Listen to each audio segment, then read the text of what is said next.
Harriet believed in ghosts, but only as peripheral, ineffectual things, creaking in the wood flooring, the lingering smell of perfume.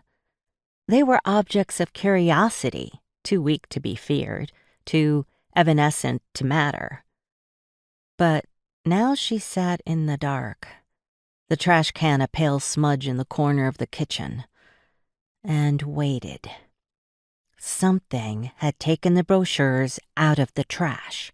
Something real, something solid. At first she'd been indifferent about it, annoyed but unaffected. She had unpacked a box of toiletries, brushed her teeth. But as she flossed, the thought tightened around her mind like a lasso, and she dropped the string into the dirty sink. Something had moved the brochures. So now she clutched a butcher knife, hands trembling, and listened to the house sigh and settle around her. She wasn't sure what the knife was for, but it made her feel big, so she kept it. The minutes slipped by, and nothing happened. On occasion, she'd creep forward, throw open the trash can lid, and light the interior with her phone screen. The women's teeth glowed bright against the brochure. They were still there.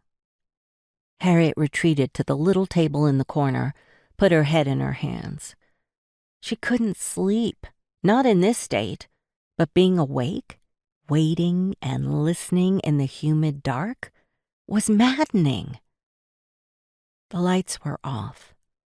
She could flip them on, pretend at some semblance of a normal night spent in her new house. But her reflection in the window was worse than the shadows. She twitched each time she saw it. Illuminating the place would also make it too easy for those outside to see in. Why did she think there were people outside? It was the middle of the night. She was in a forest. But she felt eyes on her, didn't she? She felt examined, studied. She shivered. Blinds were her top priority. Maybe in the morning she'd go and buy some herself. To hell with the landlord. She wouldn't wait. Couldn't.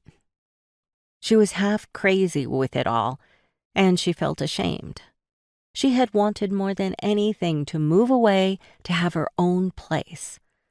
But now she missed the grating laugh of her roommate, the perpetual smell of fried onions. She'd never been scared there.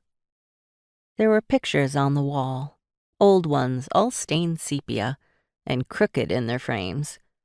She could just make out the light spots against the wood paneling.